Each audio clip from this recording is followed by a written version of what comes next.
And we're back, and you are listening to Villaincast, BJJ Anti-Heroes with myself, Chris the Villain Paynes, and welcome to Reap the Week.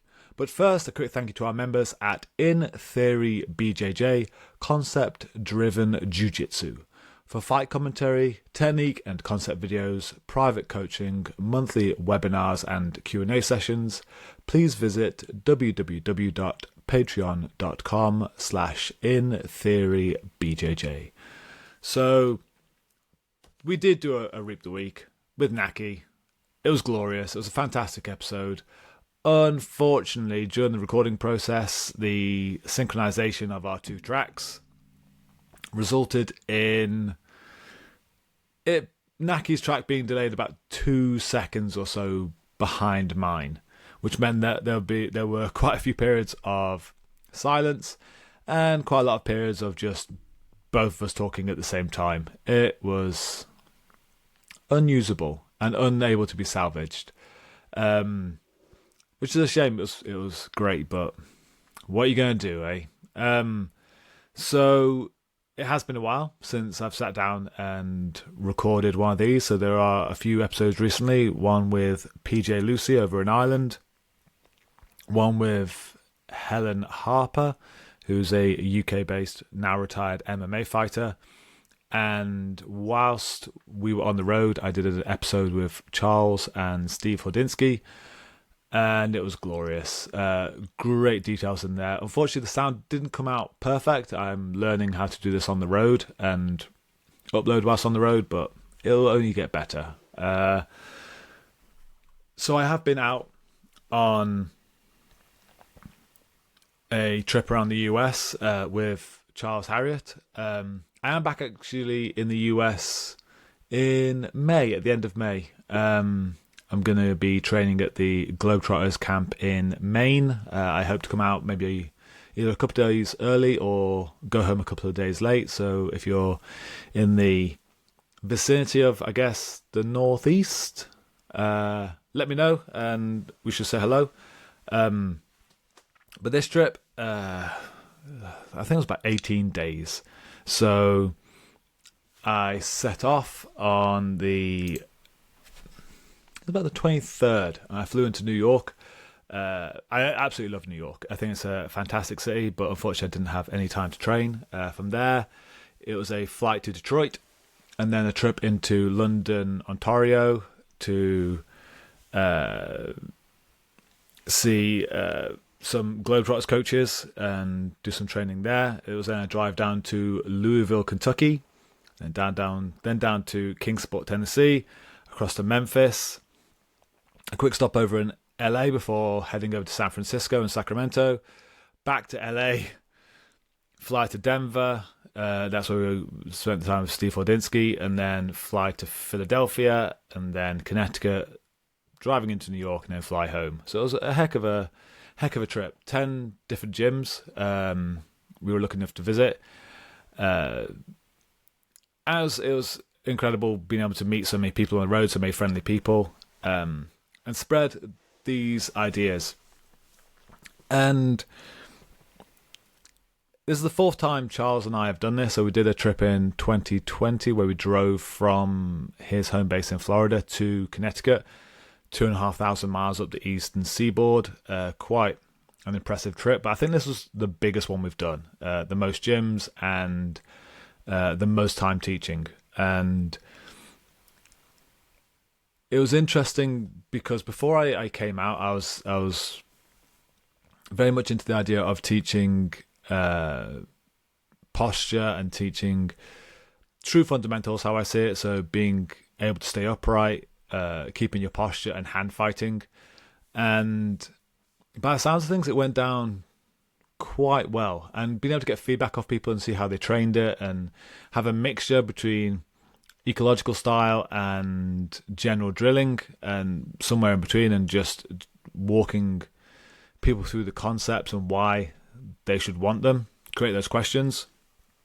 It was a fantastic experience, and I recorded the entire thing. There are 300 gigabytes of data sitting on a SSD hard drive with me, and that'll be turned into an episodic release on the In Theory BJJ Patreon for all members. Oh God, what have I done? It's huge, and it'll be not just me. It'll be also Charles, and it'll be released. It won't be released, say, in seminar order. It'll be released more in technique order. What would make the most sense? So obviously, there's a few seminars where we just replicate the same thing. It'll be about 4 or 5 episodes per, but also there's going to be quite a few things that I need to explain. It assumes you already know certain things, and so I'm going to be putting those in the episodes as well. So there'll be quite a lot of information on Kindle guard, or elbow frame as Charles calls it. A bit of judo, a bit of creating angles. It's going to be...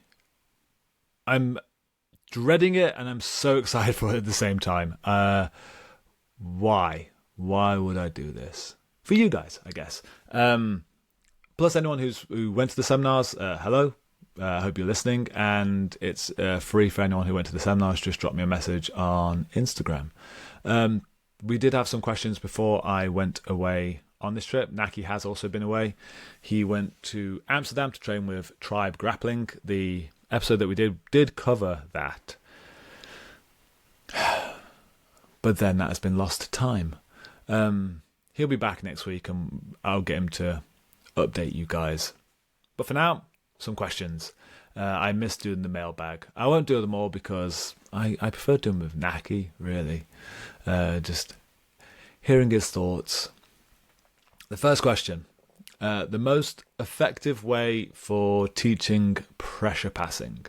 There's another question later with regards to how to keep someone down without making contact, but when they want to get up. I think it's the general gist of the conversation. Few things here. So there's been a few episodes I've released on In Theory recently. The first one for most effective way for teaching pressure passing is first off understanding what you're trying to do. You're trying to get ahead of the knees.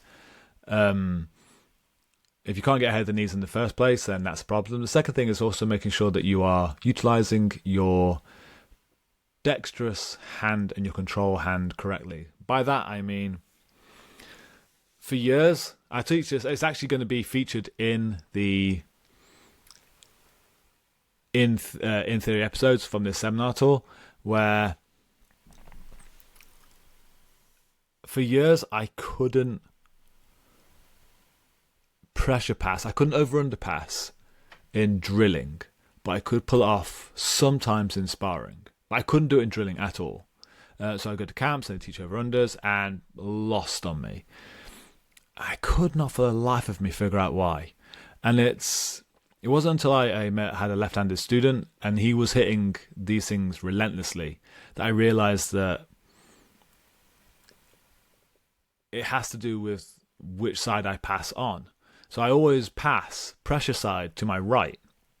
I'm right-handed, so my left hand is controlling them whilst my right hand is driving the leg through. My left-handed student back in the day would do this the other way, do it left-handed, so it made him have quite a unique style of passing when it came to half guard that the majority couldn't replicate. This will be featured in theory when it comes to over-unders. I think there's already an episode on over-under passing with orthodox southpaw in mind, but I will extrapolate further on the seminar episodes that are going to be coming up.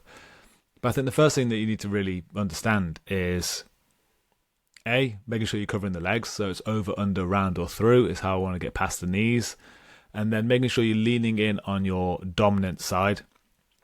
If you've been having issues with your over under passing, switch sides, see if that changes things. You may find that holding on with the hand that usually holds the paper and driving with the hand that usually holds the pen will give you better feedback. Who knows? Please send those ideas in. I'd be curious as to find out how you make these things work. But for me, it was a game changer finding this thing out.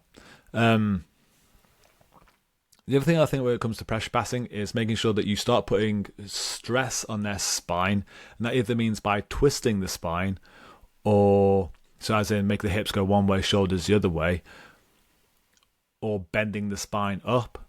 And by that I mean curling it so head comes towards feet, or hyperextending it. So I want to put stress on the spine.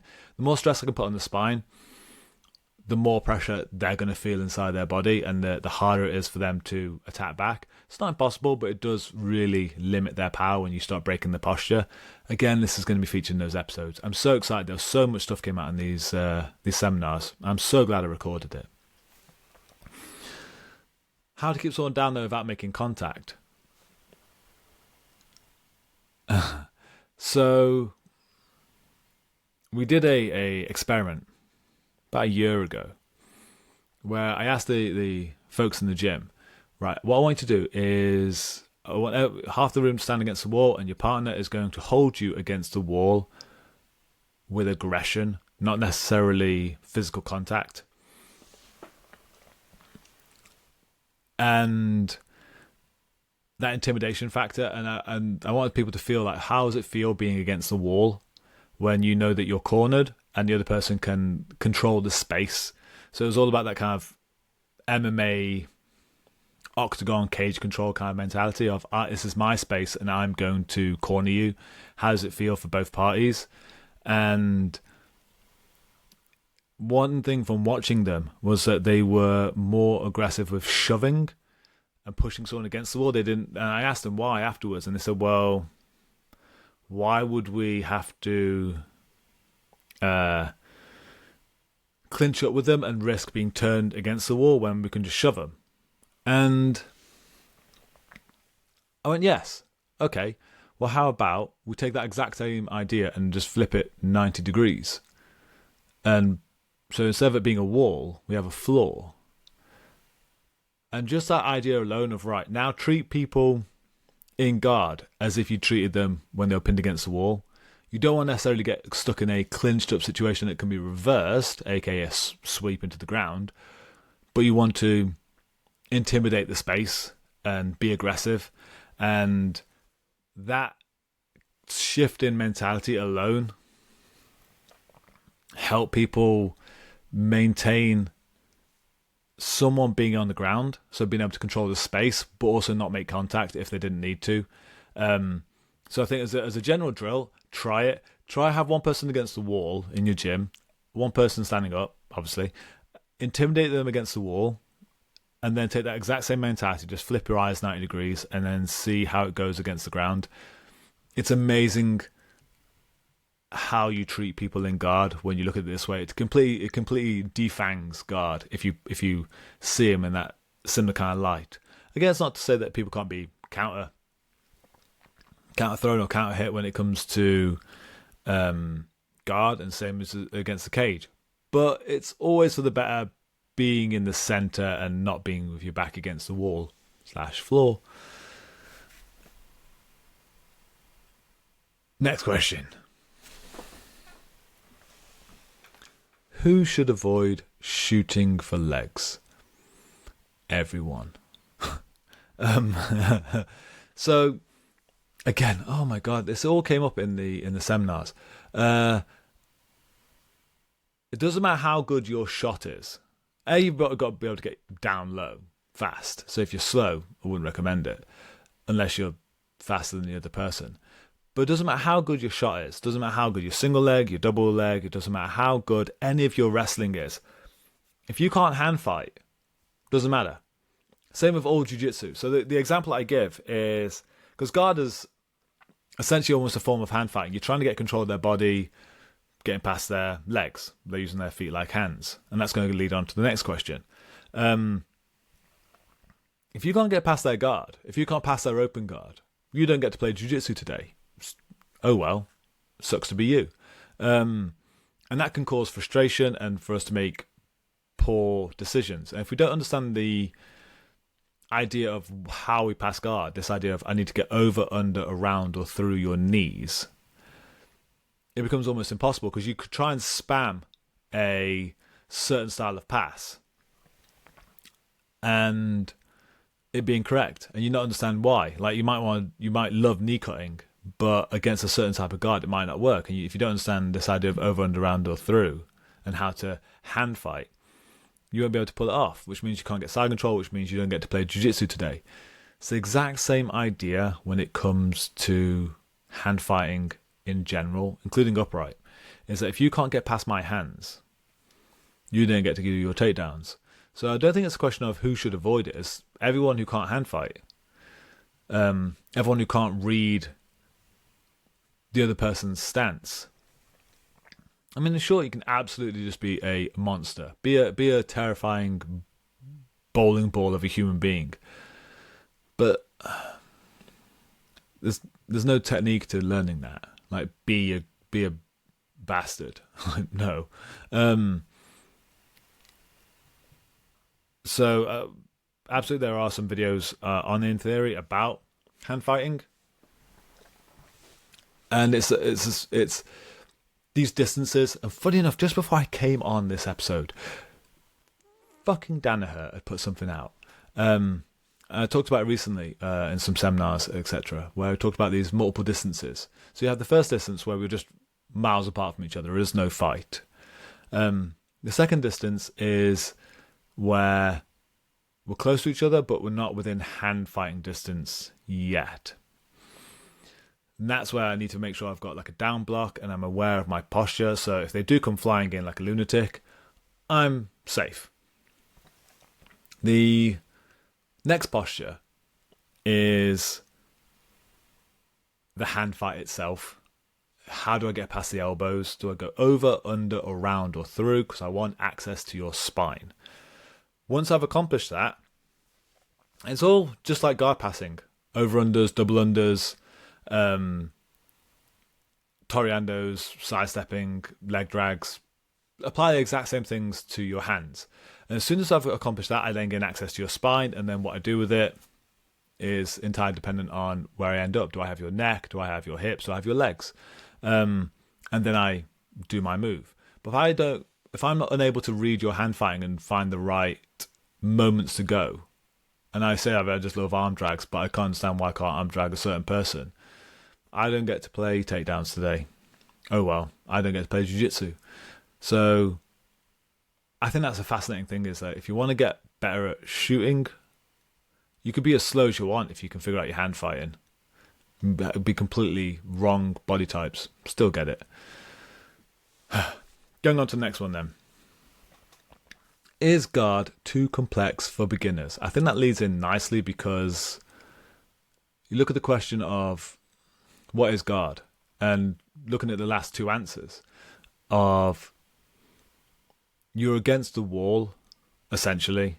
Your back is against the wall and space isn't on your side. They control the space. You're cornered. Not to say it's not impossible to win, but you are cornered. Gravity is also against you. It's worse than being against the wall, because now if they get on top of you, you have weight acting upon you. Exactly. It's a bit shit. So what guard is then, is in this awful circumstance where I've been put on my ass, which throughout all of human history, being put on your ass was how you lost fights. Pretty much all of grappling is about this. Don't fall on your ass. So I don't want to be on my ass. The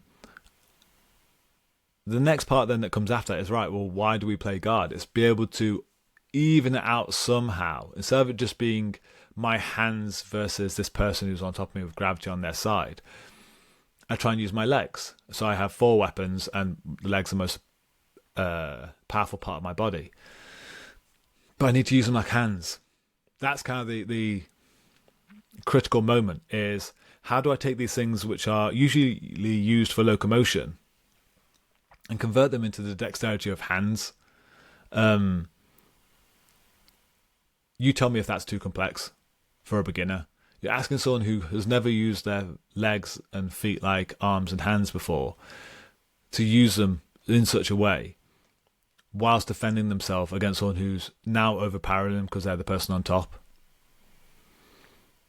In a sport where it's already complicated as fuck and there's so much to learn. Going back to what I said about hand fighting earlier, is that if all it is getting past the knees / elbows and it's giving access to the spine, and you don't know how to use your legs like your arms, it makes it very easy to get past your knees, and you get beaten up badly. And it's a terrible thing to teach. So I think the first thing that really should be taught is get the fuck up. Don't stay down there. Get your back off the wall, get your back off the floor, get back into space, be able to get the fuck away. Over time, you will be held down, and you're going to be more comfortable in the sport by that point. And it's going to be easier to start easing this idea of hand fighting / leg fighting, aka guard, into it. Not letting someone past your knees. I think teaching open guard is the most important part. This idea of, right, I'm going to keep you south of my feet, keep you south of my knees, and when there's opportunity, I'm going to get a hell up. Once you've got that kind of dexterity that it can do that, then we can move on towards actual guard. But that's so far down the line. It's so detrimental, I think, to throw people into that mix, and you're teaching them to be in a terrible place where it's not on their side. When if you understand how to frame and pull your bottom leg out and get up, just do that. Just get the fuck away. Run. Years ago, I was actually going to do a self-defense class where there's a running track in my town, an external outside running track, and I was going to advertise the self-defense classes for that and say, right, if you want to learn self-defense, get running and get running faster. But that's the UK. I guess in the US, I guess you've got guns, so just go range or something. Strange country. Final question then for this short Reap the Week. How did I come to train under Preet? So I don't mean this in a insulting way, I guess, but I keep saying that I'm Preet's student. I've never been his student. Not to say we're not friends. We are friends. But I've never learned under him in classes at his school, or I've obviously studied the stuff that he's brought in seminars to my gym. But I was a brown belt when I met him. I've always been the sort of self-taught or taught by my students. So I learned. I've never properly done Brazilian Jiu-Jitsu, weirdly. I joined onto a submission wrestling gym that the coaches left after 6 months, and I was just left in charge. After a few years of just reading books, watching YouTube, and just competing all the goddamn time and sparring with people and teaching them everything I knew, picking up the style that I currently teach with over these years, I met Christian Graugart. I was going to the BJJ Globetrotters camps. I got my belts through the Globetrotters camps with the Council of Traveling Black Belts, which, because of obviously people going to the camps and it being, if you're an independent who doesn't have anyone above them, how do you get belts? And so every black belt at the camp then votes on whether you deserve your belt by training with you for the entire week. And if one person says no, you don't get your belt. And since I've been on that side of the curtain, there are a few people out there who I've said no to over the years, even for blue belt. Like, does this white belt deserve their blue? Rolls them? No. And they don't get it. They get some advice instead. But I got all my belts through the Globetrotters camps up until brown belt, and that's why I met Preet at the Copenhagen camp in 2017. That was his first camp. This Estonian who beat the shit out of me. I then went and met him again at the summer camp a few months later. Asked him how much it would be to get him to the UK. He didn't really know, so we just kind of went from there. And since then, we've been friends. Just because he kicked the shit out of me, I was like curious as to how the hell it happened. Because by that point, I was competing at black belt level. I think soon after I got back from that camp where I got my brown belt and I met Preet, I actually entered into a brown and black belt division and got second, beat some black belts to get there. But this Estonian kicked the crap out of me. And it all came from there. And it's been a sharing of ideas since. We haven't really trained much or shared many ideas in a couple of years now. But I am seeing him at this ecological camp in Florence in about a month's time. So if you're around, and available. Check that out. Check out Mars Jiu-Jitsu or Centurion. I think both can still apply in Florence. They've got all the details. So it's Preet and Francesco Fonte. And Ed Ingermills, I'll be there as well. So please, if you're interested in checking out that weekend, it's going to be a intense couple of days. And that's the 11th, 12th, 13th of April, whatever that weekend is. Yeah, so I came to London Dupree just because he kicked the shit out of me one day, and I was like, I want to know that. How did that happen? And paid him a lot of money to find out. I hope this has been somewhat interesting. It's fantastic to be back, sitting in my comfy chair with Sonic sitting behind me there, holding my controllers. I've missed doing the Reap the Week. I really enjoyed doing it with Naki. It's a shame you guys weren't able to hear it. Come back next week for a full return to Reap the Week. This has been Villaincast.